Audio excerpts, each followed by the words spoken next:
I remember I ran away from home a bunch of times. Not a bunch, like 3 times.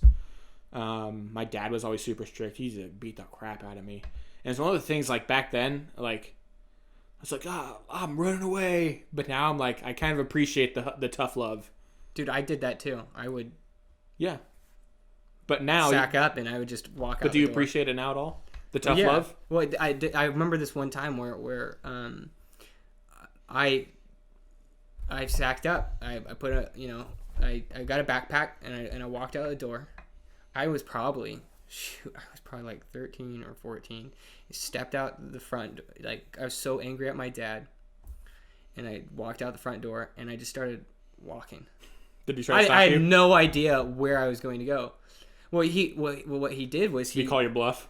No, Sometimes he would, but this time, like, it's crazy how he knew, because I would do that, like, not often, but like, yeah, like he would call my bluff sometimes. It's the ultimate defiance. Okay, I'm leaving.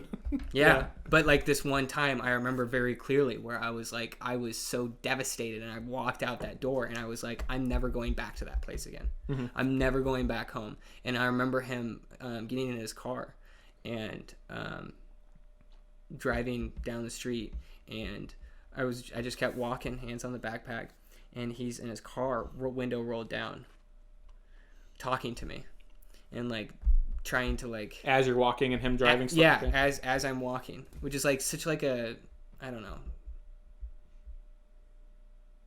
like just out of a movie. Yeah.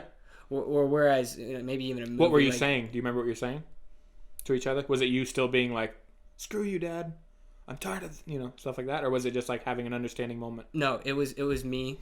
Just I ignored him, or I tried to ignore him, but I couldn't, because he was like my father. Right. Like, she was talking to me, and I just was, and so I tried my hardest to ignore, and you cannot ignore your father. Right. So, yeah, at one finally, and I mean, I walked, like, I held a strong, like, I'm leaving. I told you I was leaving, and I'm out of here. And I walked like a good quarter mile before I was like, okay, melted so like butter. I kind of just like got in the car, just like sat down, and I felt like it's a defeat. Yeah. I felt like what I felt like was I let myself down. I was like, you're a dog. You made a statement, and you didn't stick to it. You're a dog jumping around that's been told to sit. And you're like, all right. Yeah.